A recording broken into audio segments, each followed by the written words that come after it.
They thought she was nothing more than a gold digger. They thought throwing her out into the rain with a single suitcase would break her. 3 years ago, the Sterling family erased Ilara from their lives, laughing as they signed the divorce papers that left her penniless. But today, inside the cold walls of the Supreme Court, the laughter died. When the heavy oak doors swung open, the woman who walked in wasn't the trembling ex-wife they remembered. She wasn't there to beg for alimony. She was there as the owner of the very empire they were trying to steal. Watch closely, because when the judge sees the evidence, the greedy relatives won't just lose the case, they'll lose everything. This is the story of the ultimate payback. The memory was etched into Ilara Vance's mind like a scar that refused to fade. It was a Tuesday in November, 3 years ago. The rain in Seattle wasn't just falling, it was hammering against the pavement, creating a symphony of misery that matched the chaos inside the Sterling mansion. "Get out!" Beatrice Sterling's voice screeched, cracking with a mix of malice and triumph. The older woman stood at the top of the marble staircase, clutching a pearl necklace as if she were royalty addressing a peasant. "I always knew you were trash, Ilara. I knew it the moment Caleb brought you home. A waitress? Trying to be the mistress of Sterling Industries? It was laughable." Ilara stood in the foyer, clutching a wet coat. She looked at her husband, Caleb Sterling. He was a handsome man, with the kind of jawline that graced magazine covers, but his eyes were weak, cowardly. He wouldn't look at her.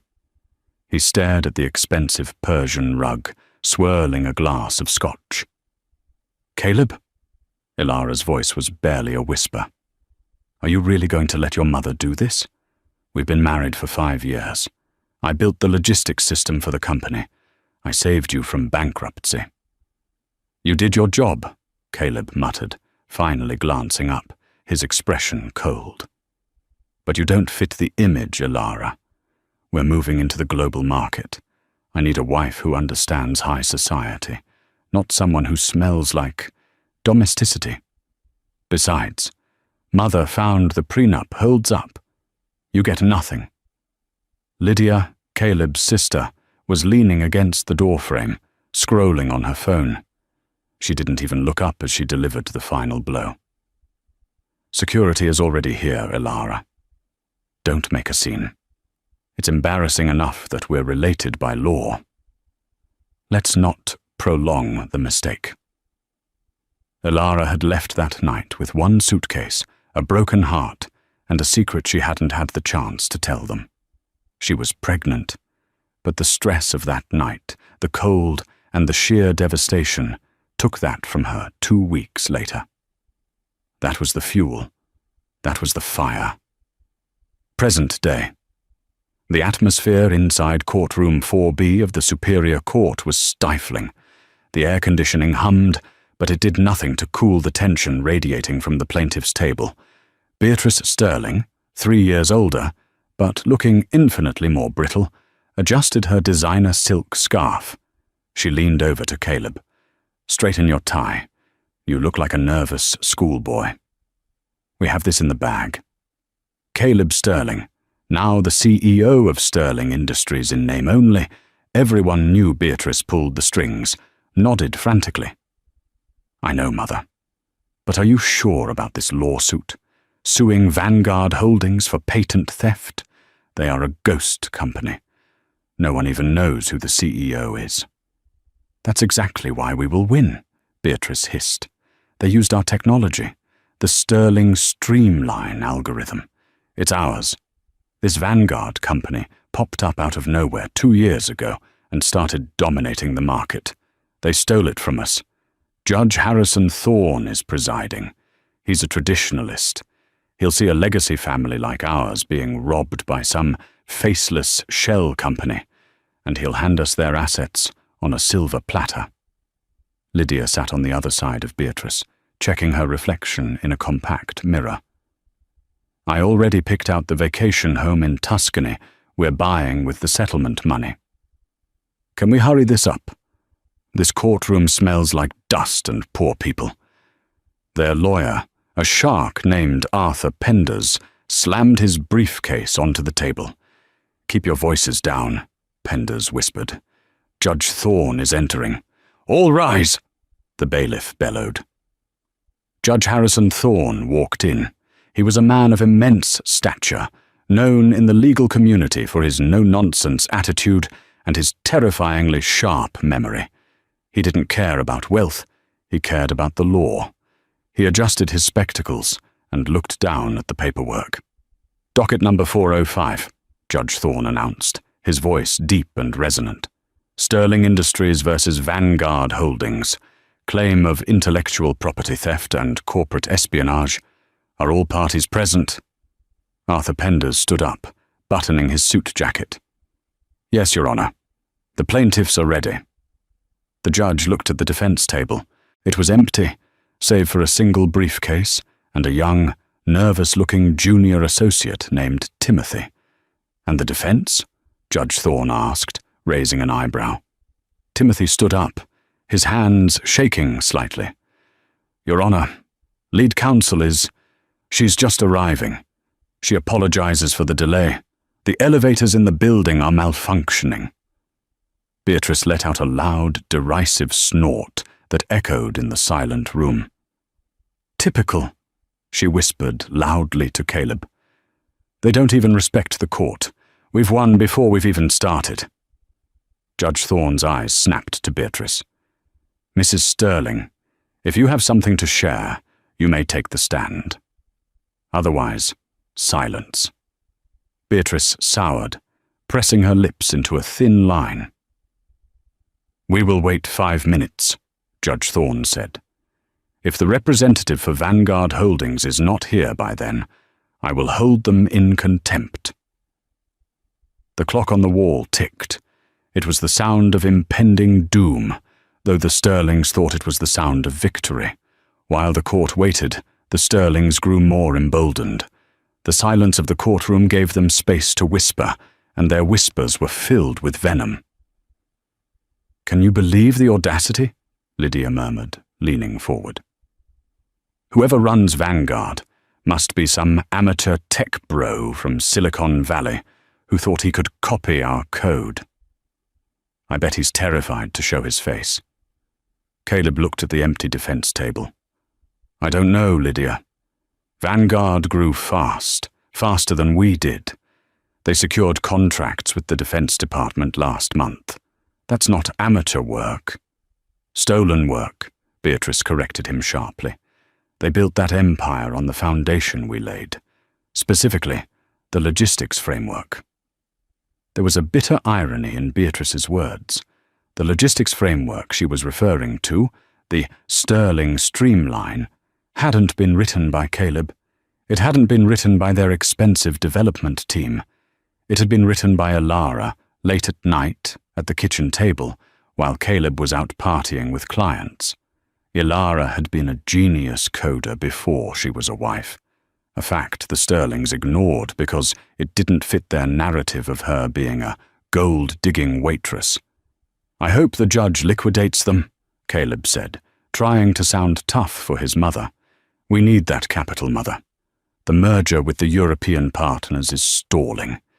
If we don't get this settlement, we will get it, Beatrice snapped. Arthur is the best lawyer in the state, and look at them. She gestured to the empty table with a manicured hand. They are disorganized.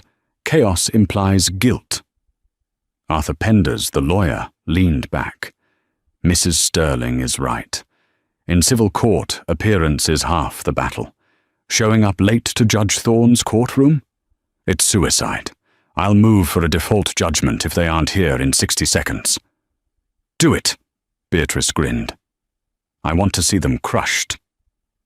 The heavy double doors at the back of the courtroom groaned. Every head turned. The gallery was mostly empty, save for a few legal students and a bored reporter. But the tension spiked immediately. The click of heels against the wooden floor was rhythmic, slow, and deliberate. It wasn't the frantic pace of someone late for court. It was the stride of someone who owned the building. A woman walked down the center aisle. She was wearing a bespoke navy blue suit that screamed power. The tailoring was impeccable, hugging a figure that was strong and poised. She wore oversized sunglasses, which she removed slowly as she passed the bar, revealing piercing green eyes. Her hair, once worn in a messy bun while she cleaned the Sterling mansion, was now a sleek, sharp bob that framed her face like a helmet of war.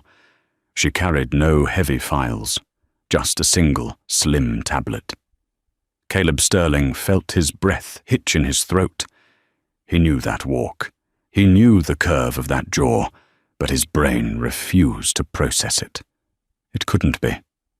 Ilara Vance didn't look at the gallery. She didn't look at the judge yet.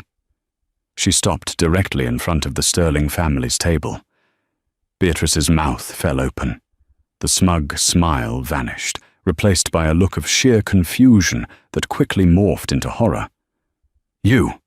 Beatrice gasped, her voice echoing oddly in the quiet room. "What are you doing here?" "The cafeteria is in the basement, Ilara."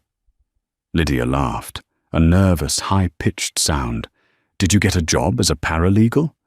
"Oh, honey, that's cute, but you're interrupting $1 million lawsuit." Ilara didn't blink. She turned her head slowly, locking eyes with Caleb.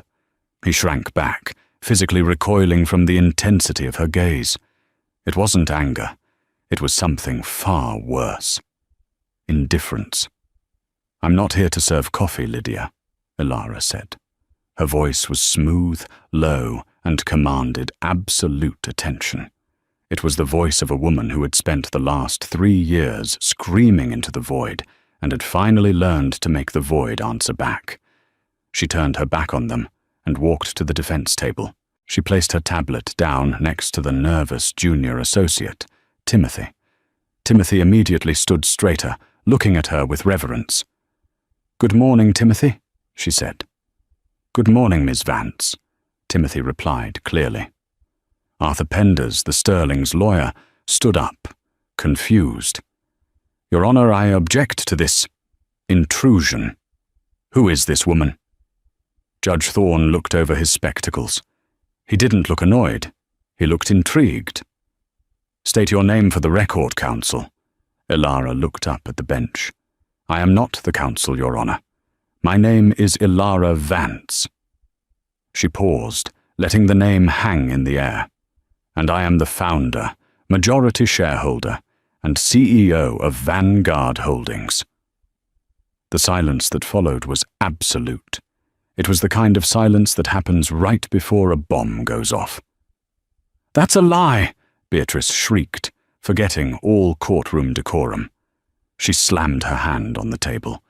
"She's a waitress. She's a discarded nobody. She can't own Vanguard." "Order!" Judge Thorne banged his gavel, the sound cracking like a whip. "Mrs. Sterling, one more outburst and you will be removed." Judge Thorne looked at Ilara. "You are the defendant?" "I am, Your Honor," Ilara said calmly. "And I am here to prove that not only is this lawsuit frivolous, but it is also built on a foundation of fraud committed by the plaintiffs." Caleb's face went pale white. He looked at his mother, whose hands were beginning to tremble. They weren't trembling from anger anymore. They were trembling because, for the first time in her life, Beatrice Sterling realized she had walked into a trap. The mouse hadn't just returned. The mouse had returned as a lion. Arthur Penders recovered from his shock faster than the Sterling family. He was a high-priced litigator after all, and he was used to surprises. However, he made a fatal error. He underestimated his opponent based on her history, not her capability. "Your Honor," Penders began, buttoning his jacket and adopting a tone of condescending pity. "While it is surprising to see Mr. Sterling's former wife here, her title at this company is irrelevant to the facts. It actually strengthens our case. Ms. Vance had access to Sterling Industries' private servers during her marriage. She had access to Caleb Sterling's home office. It is clear she stole the proprietary algorithms during the divorce and used them to seed this Vanguard company. Beatrice nodded vigorously, her eyes narrowing into slits. She's a thief, Judge. She walked out with nothing, and suddenly she's a CEO? It's impossible unless she stole from us. Judge Thorne turned his gaze to Ilara. Ms. Vance, the accusation is serious. They claim the source code driving your logistics platform is identical to the Sterling Streamline code. Ilara stood up. She didn't approach the bench yet. She stood behind her table, creating a barrier of distance that felt like a fortress. Mr. Penders is half right, Your Honor, Ilara said coolly. The code is identical, or rather, the foundation is identical. A gasp went through the courtroom. Caleb smirked. She admitted it. She just admitted it, he whispered to Lydia. However, Ilara continued, her voice rising just enough to cut through Caleb's whisper. I did not steal it from Sterling Industries. Sterling Industries stole it from me. Objection! Penders shouted. That code was developed by Sterling engineers. Then bring them in, Ilara challenged, turning to face Penders. Name the lead engineer who wrote the core kernel of the Streamline algorithm. Name him right now. Penders froze. He shuffled his papers. Well, it was a team effort. The department head is Marcus Cole, Ilara supplied. And Marcus Cole is a front-end developer. He doesn't know C++ or Python well enough to write that kernel. I do. She picked up her tablet and connected it to the courtroom's display system. A large screen on the wall flickered to life. Lines of complex code scrolled down the screen. Exhibit A, Ilara announced. This is the metadata from the original file creation of the algorithm Sterling claims is theirs. Judge, look at the author tag in the metadata. The judge squinted at the screen. It says, a Vance Private Build V1. The blood drained from Beatrice's face. She grabbed Caleb's arm, her nails digging into his expensive suit. You told me the tech team scrubbed everything. You told me her name was gone. I thought they did, Caleb hissed back, sweating profusely. Ilara walked toward the jury box. Though there was no jury for this preliminary hearing, she played to the room. I wrote that code at 3:00 a.m. on our kitchen table while my husband was asleep. I wrote it to save his company from shipping delays that were costing them millions. When they kicked me out, they kept the code. They thought that because I was a housewife, I didn't have intellectual property rights. They were wrong. Penders tried to regain control. Your Honor, this is hearsay. Metadata can be manipulated. This proves nothing. The fact remains that Sterling Industries has the patent. A patent filed after I had already deployed the code on a secure private server, Ilara countered. But here is the real twist, Mr. Penders. If you truly own the code, tell me about the Ghost Protocol. The room went silent. What? Caleb asked, speaking out of turn. Ilara smiled, but it didn't reach her eyes. It was a shark's smile. Every good coder leaves a back door, a fail-safe. When I wrote that system, I built in a dependency. It requires a unique encryption key to run at full capacity. Without that key, the system eventually degrades. It slows down. It starts making errors. She turned to Caleb. Tell me, Caleb, has Sterling Industries been having logistics issues lately? Have your trucks been arriving late? Have your shipping routes been inexplicably inefficient for the last 6 months? Caleb's mouth opened and closed like a fish out of water. The truth was, the company was bleeding money. Their logistics system, the crown jewel, had been glitching for months. The board of directors was furious. They had blamed it on server load, on bad weather, on everything but the code. How did you know? Caleb whispered, his voice trembling. Because I designed it to fail if I wasn't there to update the key, Ilara said softly. You didn't just steal my code, Caleb. You stole a time bomb. Beatrice stood up, shaking with rage. She's sabotaging us. Judge, arrest her. She admitted to sabotaging our company. Sit down, Mrs. Sterling, Judge Thorne roared. Ms. Vance has admitted to protecting her intellectual property. If you cannot prove you wrote the code, you cannot claim sabotage on a product you do not understand. The judge looked at Ilara with a newfound respect. Ms. Vance, you have established a strong doubt regarding the plaintiff's ownership, but the burden of proof for the counterclaim lies with you. Do you have witnesses? I do, Your Honor, Ilara said, checking her watch. I call Mr. Caleb Sterling to the stand. Calling the CEO of the opposing company as a hostile witness was a bold move. Usually, lawyers would fight tooth and nail to keep their clients off the stand. But Penders was reeling from the metadata revelation, and Judge Thorne was impatient. He allowed it. Caleb Sterling walked to the witness stand.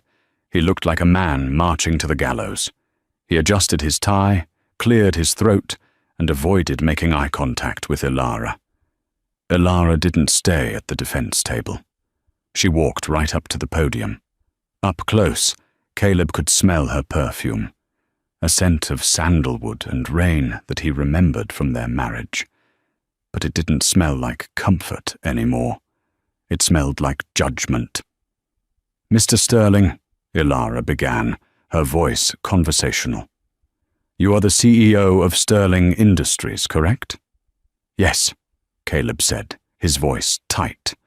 And you oversee all major divisions, including the Technology and Logistics Department? I do. Excellent, Ilara said. She picked up a document from her table. This is a sworn affidavit you signed 3 years ago during our divorce proceedings. In this document, you stated that I contributed, and I quote, zero value to the company, and that my role was purely domestic. Is that correct? Caleb shifted in his seat. Yes, that's what I signed. So, if I contributed zero value, how do you explain the emails sent from your account to the Board of Directors on December 12, 2022, praising the new algorithm that saved the Q4 earnings? I wrote those emails, Caleb lied. Did you? Ilara pressed. Then explain to the court what a recursive loop is, Caleb. Caleb froze. A recursive loop? Yes, the algorithm relies on it. It's a basic coding concept. If you wrote the emails praising the tech, and you oversee the department, surely you know how your primary asset works. Explain it to Judge Thorne. The silence stretched. 10 seconds. 20 seconds. Caleb began to sweat visibly. He looked at his mother in the gallery. Beatrice was making frantic hand motions, mimicking writing, trying to tell him to say something. I'm a big picture guy, Caleb stammered. I hire people to know the technical details. So you don't know? No. So you admit you didn't write the code?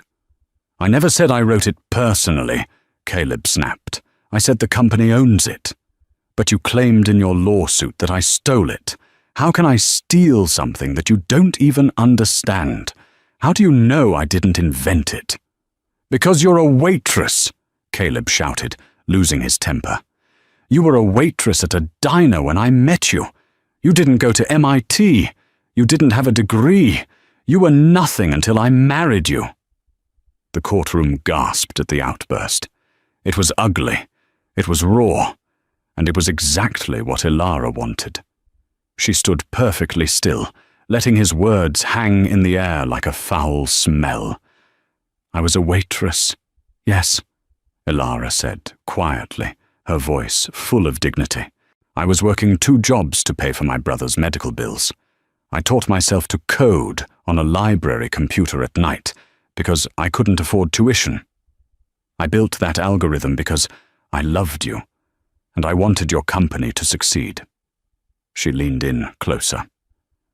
"And when I came to you, pregnant with our child, asking for help because the stress was killing me, you and your mother handed me a prenup and told me to leave." Caleb's face went grey. "Elara, don't bring that up here." "It is relevant, Your Honor," Elara said, turning to the judge, "because it establishes motive. Not my motive for theft, but their motive for fraud. They needed to erase me to keep the money, but they wanted to keep my work. They wanted the golden egg, but they wanted to kill the goose." "Objection! Prejudicial!" Penders screamed, standing up. "Overruled," Judge Thorne said, his eyes cold as ice as he looked at Caleb. "The witness's credibility is in question." Elara turned back to Caleb. "One last question, Mr. Sterling. Who is Vanguard?" Caleb blinked, confused. "What?" "You are. You said you are." "No," Elara corrected him. "Who is the investor behind Vanguard? Because you and your mother seem to think I'm just a gold digger who got lucky. You think I couldn't have started a massive company on my own. You're right. I needed seed money. Do you know who gave it to me?"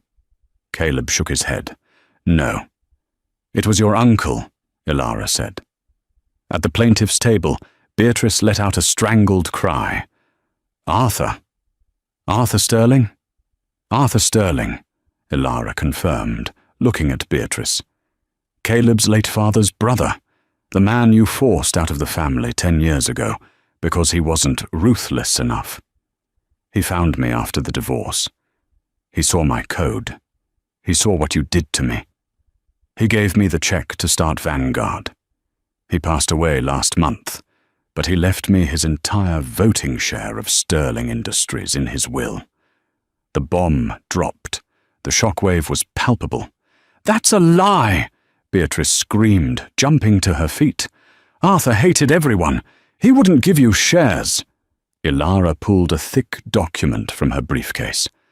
"I have the probate records here, Your Honor.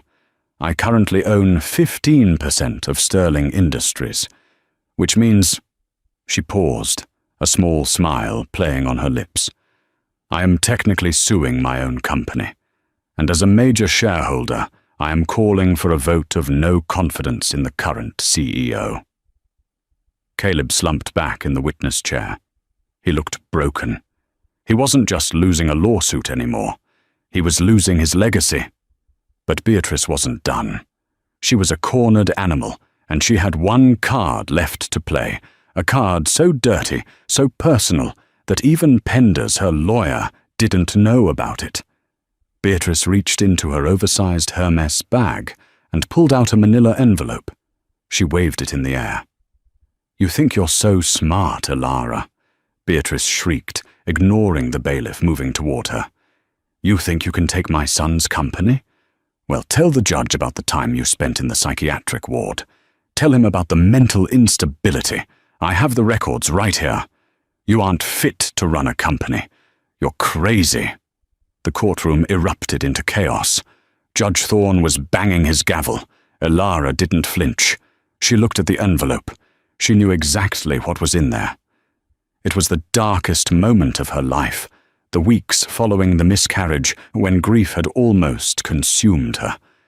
Beatrice had obtained those records illegally, of course, but Elara wasn't afraid of her darkness anymore. She had conquered it. And she was about to use Beatrice's cruelty as the final nail in the Sterling coffin. The courtroom was in an uproar. The bailiff was moving toward Beatrice Sterling, who stood panting, clutching the manila envelope like a weapon. Caleb had his face buried in his hands, the shame radiating off him in waves. "Order! Order in this court!" Judge Thorne's voice boomed, silencing the room instantly. He glared at Beatrice. "Mrs. Sterling, you will sit down immediately, or I will have you placed in a holding cell." Beatrice slumped back into her chair, her chest heaving. She shoved the envelope toward her lawyer, Arthur Penders.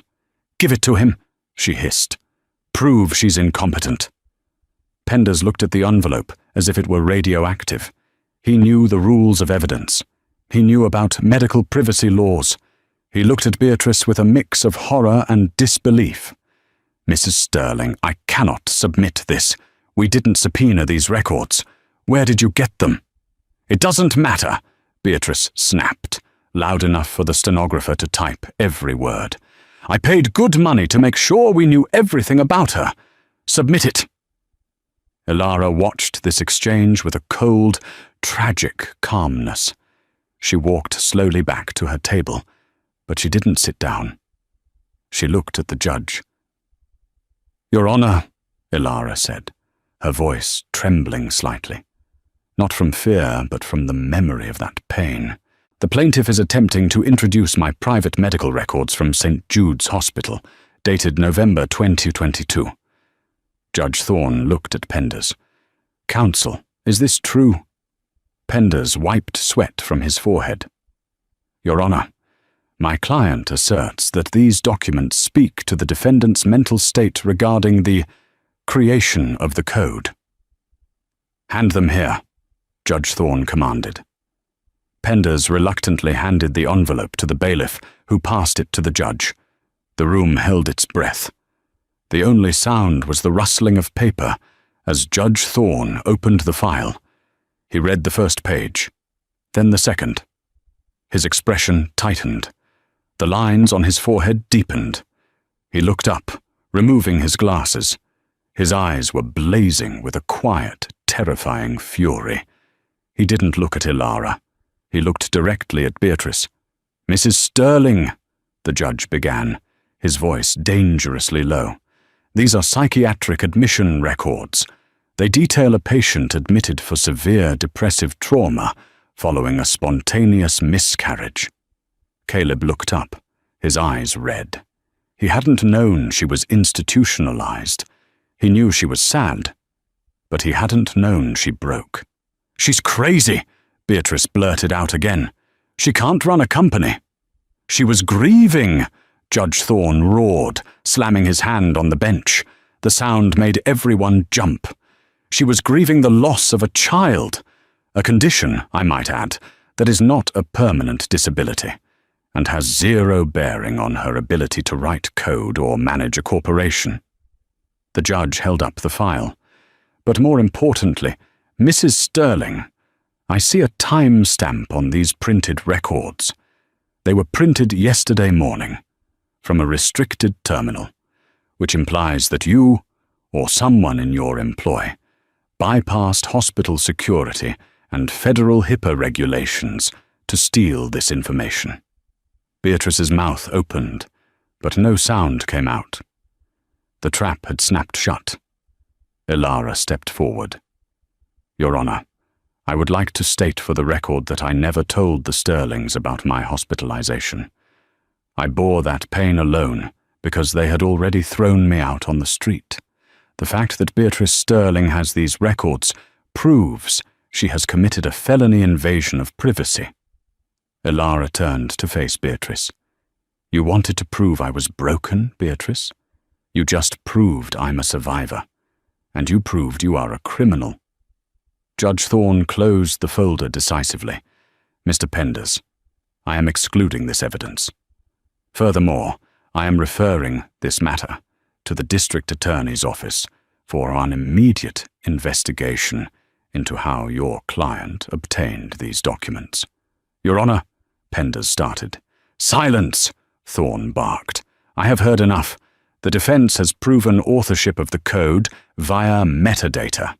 The defense has proven the plaintiff's CEO lacks basic knowledge of the product, and the plaintiff has just engaged in gross misconduct in my courtroom." The judge picked up his gavel. It felt like an executioner's axe. "I am dismissing the suit of Sterling Industries versus Vanguard Holdings with prejudice. The plaintiff is ordered to pay all legal fees for the defendant." He paused, looking at Ilara. "Furthermore, based on the testimony regarding the Ghost Protocol and the degradation of the Sterling systems, I am issuing an injunction.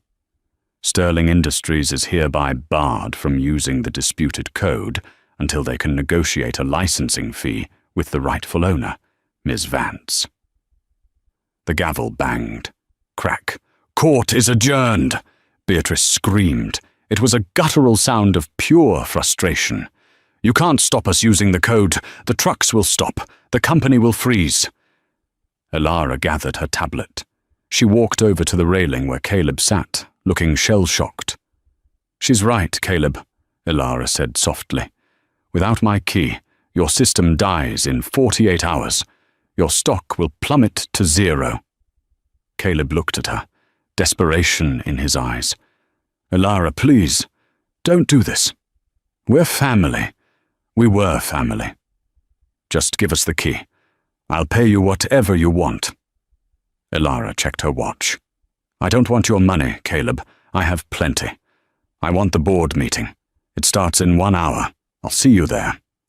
She turned and walked out, her heels clicking a victory march on the floorboards, leaving the Sterlings drowning in the wreckage of their own greed. The headquarters of Sterling Industries was a glass monolith piercing the Seattle skyline, a monument to 3 generations of wealth and influence. But inside the executive boardroom on the 40th floor, the atmosphere was anything but influential. It smelled of stale coffee and palpable fear. The massive screen on the north wall, usually reserved for self-congratulatory sales charts, was displaying a live feed of the company's stock ticker. It was a red line, plummeting straight down like a stone dropped into a canyon. "Down 12% in 20 minutes, muttered Mr. Henderson, the oldest board member, wiping his forehead with a handkerchief. The market is reacting to the injunction. If the logistics network shuts down in 48 hours, our distributors will sue us into oblivion. We are looking at a liquidity crisis." "Where is Caleb?" demanded Sarah Jenkins, a sharp-tongued venture capitalist who held 10% of the stock. She slammed her pen onto the mahogany table. "He should be here explaining why he lied to us about the IP ownership. He told us the code was proprietary. He told us the ex-wife was a non-entity." The double doors burst open. Caleb Sterling ran in, disheveled, his tie askew, sweating profusely. He looked nothing like the polished CEO on the magazine covers. Behind him, Beatrice stumbled in, clutching her chest, looking like a ghost. Lydia trailed behind them, furiously typing on her phone, trying to liquidate her personal portfolio before the family name became toxic. "It's under control!" Caleb shouted, his voice cracking as he held up his hands. "Everyone, please calm down. It's just a legal hiccup. Judge Thorne is biased." "A hiccup?" Sarah Jenkins stood up, her chair scraping loudly against the floor. "You lost the patent, Caleb. The judge referred your mother to the district attorney for a felony. And the system that runs this company, the very heart of our operations, belongs to the woman you divorced 3 years ago." "We will appeal," Beatrice shrieked, trying to summon the imperious tone she had used for decades. "We have the best lawyers in the state." "Your lawyers are resigning, Beatrice." A calm, melodic voice cut through the noise. "I just passed them in the lobby. They didn't look happy." The room went deadly silent. Standing at the far end of the room, framed by the doorway that led to the private executive elevators, was Elara Vance. She wasn't alone. Flanking her were 2 men in dark suits, corporate security. But they weren't escorting her out. They were walking a step behind her, like a royal guard. Caleb's face turned a shade of purple. "How did you get in here?" he screamed, pointing a shaking finger. "Frank! Frank, what are you doing? Remove this trespasser immediately. She's here to gloat." Frank, the head of security who had worked for the Sterlings for 20 years, stepped forward. He was a large man who had seen Caleb throw tantrums since he was a teenager. He looked at Caleb, then at Elara. He didn't move to grab her. "Ms. Vance has valid credentials to be on this floor, sir," Frank said, his voice heavy with apology, "but not for Elara. She is a primary shareholder." "That's a lie!" Beatrice hissed. "She's broke!" Ilara ignored them. She walked slowly toward the head of the table, the seat reserved for the chairman, the seat Caleb's father used to sit in. She placed her hand on the leather backrest, claiming part of the space. "You seem to forget, Caleb," Ilara said, addressing the stunned room. "Your uncle, Arthur Sterling, was the only decent man in your family. When he died last month, you didn't even go to the funeral. I did. And because you alienated him, he left his entire voting block to me. That's 15%. Caleb let out a nervous laugh. 15%? That gives you a seat at the table, Ilara, not the head of it. You can't outvote the family trust. We still hold the majority." Ilara looked at Sarah Jenkins. She nodded once. Sarah Jenkins picked up her tablet. "Actually, Caleb, that's not accurate anymore." Ilara turned back to Caleb, a dangerous glint in her eyes. "Do you remember when your stock dipped 6 months ago? When the logistics started failing, you blamed the economy, but the price dropped to $42 a share." "So?" Caleb snapped. "So Vanguard Holdings started buying," Ilara explained, her voice smooth as silk. "We bought every single share that hit the market. We bought through shell companies. We bought through blind trusts. We bought while you were vacationing in Aspen and ignoring your supply chain." She threw a thick folder onto the table. It slid across the polished wood and stopped right in front of Caleb. "As of this morning, when the market opened, Vanguard Holdings exercised its options. I own Uncle Arthur's 15%. Vanguard owns another 36%. She paused, letting the math sink in. "That's 51%, Caleb. I am the majority shareholder of Sterling Industries." The silence that followed was absolute. It was the sound of an empire crumbling. Caleb staggered back, hitting the wall. "No, that's impossible. You were a waitress." "And now I'm your boss," Ilara said, cold. She didn't sit down. She stood tall, looking at the board members who were staring at her with a mix of terror and respect. "I am calling this emergency meeting to order," Ilara announced. "First item on the agenda, a motion to remove Caleb Sterling as CEO, effective immediately, due to gross negligence, corporate malfeasance, and reputational damage." "Seconded," Sarah Jenkins said without hesitation.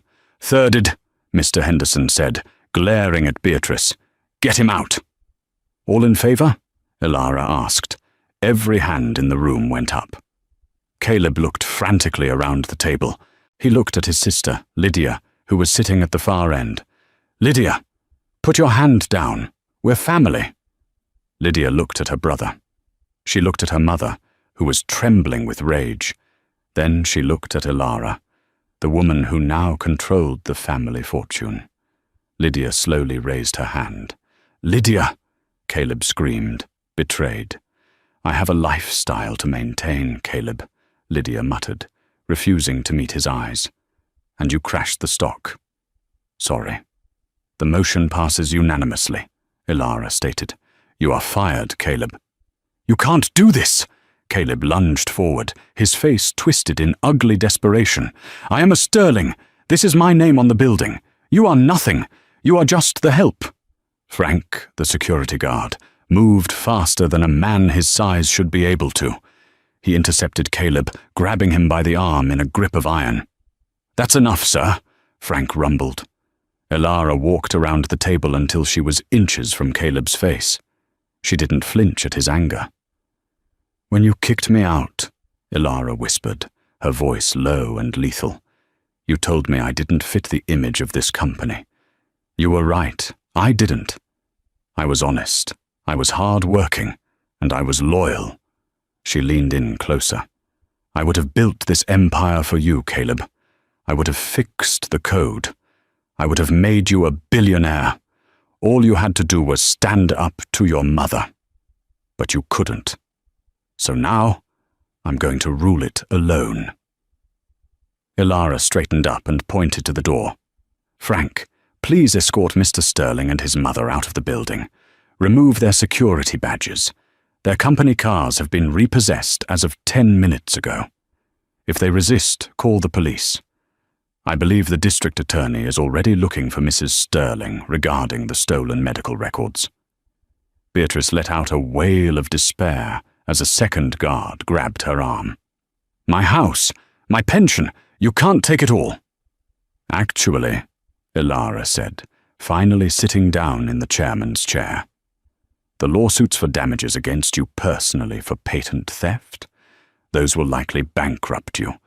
I'd suggest finding a good public defender. I hear Arthur Penders isn't taking your calls." "I hate you," Caleb screamed as Frank dragged him backward. "I wish I never met you." "The feeling is mutual, Caleb," Ilara replied, opening the file in front of her. "Close the door on your way out." The heavy doors slammed shut, cutting off Caleb's screams. Ilara took a deep breath. The room was quiet. The board members were watching her, terrified of what she might do next. She smoothed her skirt, picked up a pen, and looked at the terrified faces of the corporate elite. "Now," Ilara said, her voice calm and professional, as if she hadn't just executed her ex-husband's career. "Let's discuss the merger. Vanguard is absorbing Sterling. We have a lot of work to do to clean up this mess. Who has the Q3 logistics report?" For the first time in 3 years, Ilara Vance smiled. It wasn't a smile of vengeance anymore. It was the smile of a queen who had finally taken her throne.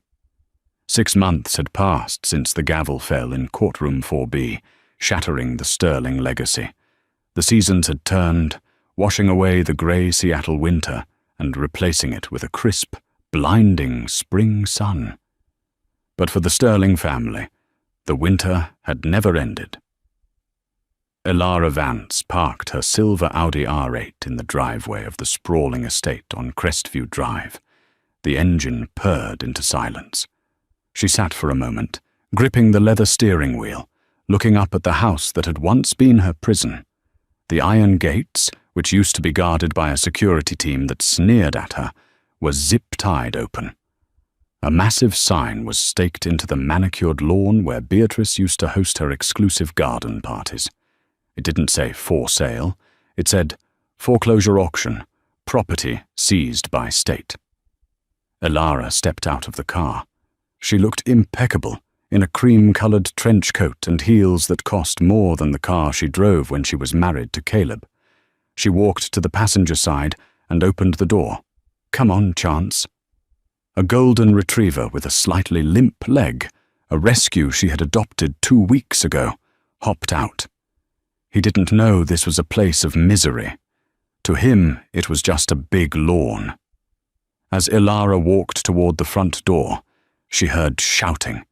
It was a shrill, desperate sound she recognized instantly. "You can't take that. That's vintage Chanel. It's a personal item." Ilara walked through the open front doors. The grand foyer, once filled with Persian rugs and oil paintings, was barren. Movers in blue coveralls were hauling boxes out. In the center of the room, Lydia Sterling was tugging on a garment bag held by a bored-looking repo man. Lydia looked horrifying. Her hair, usually dyed a perfect platinum blonde, was showing distinct dark roots. She was wearing sweatpants. The arrogance was gone, replaced by the feral panic of a woman who had never worked a day in her life. "Ma'am, the court order says all assets purchased prior to 2023 are subject to seizure to pay legal debts," the repo man said, yanking the bag free. Lydia turned and saw Ilara. She froze, her face crumpled. "You!" Lydia spat, though it lacked any real venom. It was just exhaustion. "Are you happy? You came to watch them strip the carcass?" "I didn't come to watch, Lydia," Ilara said calmly, her voice echoing in the empty hall. "I came to inspect the property." Lydia blinked. "Inspect it?" "Why?" "Because I bought it this morning," Ilara replied. Lydia's jaw dropped. She looked around the foyer, her eyes widening as the reality hit her. You own the house? Our house? My house, Ilara corrected gently. And you're trespassing. I'll give you 5 minutes to gather whatever personal items the repo men haven't claimed. Then I want you off the premises. Lydia burst into tears. She didn't argue. She didn't scream. She just ran past Ilara, clutching a shoebox, fleeing the scene of her former glory. Ilara watched her go, feeling a strange lack of satisfaction. It wasn't joy. It was just closure. She walked through the house, her heels clicking on the hardwood. She went to the dining room where Beatrice had told her she wasn't society material. She went to the kitchen where she had written the code that was now worth billions. She eventually walked out onto the back terrace. A battered sedan, rusting at the wheel wells, was idling in the driveway near the service entrance. Caleb Sterling was leaning against the hood. If Lydia looked desperate, Caleb looked defeated. He had lost 20 pounds. His posture, once upright and proud, was slumped. He wore a generic polo shirt with a logo for a ride-share company stitched on the breast pocket. He was holding a cardboard box containing a few trophies and a framed photo. He looked up when he heard Ilara approach. He didn't glare. He looked at her with a mixture of awe and shame. "I heard you bought it," Caleb said, his voice hoarse. "The broker told me the buyer was an EV trust. I should have known." "It was a good investment," Ilara said, standing at the top of the stairs, looking down at him. "The market is recovering." Caleb kicked a pebble on the driveway. "What are you going to do with it? Live here? Sleep in the master bedroom just to spite my mother?" "No, Caleb. I have a penthouse in the city. I don't live in haunted houses." Ilara gestured to the sprawling grounds. "I'm donating the property to the city. It's going to be the new headquarters for the Vance Foundation. It will be a transitional housing center for women escaping financial abuse and domestic control. We're going to teach them legal literacy and coding." Caleb flinched, as if she had slapped him. "In my mother's house, a shelter. It seems poetic, doesn't it?" Ilara said, turning a place of exclusion into a place of opportunity. Caleb nodded slowly. He looked at the box in his hands. "She's in Idaho, you know. Mother, living in a double-wide trailer. She had a stroke last month, minor one. But she can't speak well. She just sits there and watches the news, waiting for them to mention Sterling Industries." "They won't," Ilara said. "We rebranded last week. It's Vanguard Logistics now. The Sterling name is gone from the S&P 500. The finality of it seemed to crush him. Caleb took a step forward, his eyes welling up. "Ilara, I drive for 12 hours a day. I live in a studio apartment that smells like mildew. I have nothing." He looked at her, the woman he had thrown away. "I know I don't deserve it. I know I was a coward. But I'm drowning. Is there any position at the new company? I know the logistics routes better than anyone. I could work in the warehouse, dispatch, anything. Please." Ilara looked at him. She remembered the night he let the security guards drag her out. She remembered him signing the prenup enforcement. She remembered the silence when she told him about the baby they lost. She felt pity, yes, but she also felt the steel spine she had forged in the fire of his betrayal. "I can't hire you, Caleb," Ilara said softly. "The board would never allow it. And frankly, I don't want you in my building." Caleb slumped, nodding. "Right. Of course. However," Ilara continued. She reached into her trench coat pocket and pulled out a small business card. "I know a man who runs a trucking fleet in Tacoma. He's looking for a night shift manager. It's hard work. It pays hourly. But he values people who know the roads." She walked down the stairs and held the card out. Caleb took it, his hands trembling. He looked at the card like it was a lifeline. Don't tell him you know me, Ilara warned. And don't tell him you're a Sterling. Use your middle name. Earn it this time, Caleb. I will, Caleb whispered. He looked at her one last time, tears spilling over. You look beautiful, Ilara. You look free. I am, she replied. Caleb got into his rusted sedan. The engine sputtered and coughed before turning over. He drove slowly down the long driveway, past the foreclosure sign, and turned onto the main road, disappearing from her life forever. Ilara took a deep breath. The air smelled of blooming jasmine and wet earth. She unclipped the leash from Chance's collar. Go on, boy, she said, smiling. The dog bolted across the lawn, chasing a butterfly, rolling in the grass where Beatrice Sterling used to forbid anyone from walking. Ilara Vance turned her back on the gate. She pulled out her phone and dialed Timothy. Timothy? It's done, she said, her voice strong and clear. The keys are in my hand. Send the contractors in tomorrow. We have a lot of walls to tear down. She looked up at the sky, blue and limitless. She had lost a husband. She had lost a family. She had lost a legacy. But she had built an empire. And more importantly, she had found herself. And that is the final chapter of Ilara Vance. From a weeping ex-wife in the rain to the CEO of a global empire, she proved that rock bottom isn't the end. It's just the solid foundation you need to build something unbreakable. The Sterlings lost their fortune not because of bad luck, but because of their arrogance. They underestimated the one person who held their world together. It makes you wonder how many people are underestimated right now, just waiting for their moment to strike back. I want to hear your thoughts in the comments. Do you think Ilara was too kind to Caleb at the end by giving him that job lead? Or was leaving him to work a blue-collar job the ultimate punishment for a man who thought he was royalty? If you loved this saga of revenge, betrayal, and justice, please smash that like button and share this video with a friend who needs some motivation. Don't forget to subscribe and turn on notifications. I have an even crazier story coming next week about a lottery winner whose family tried to have him committed.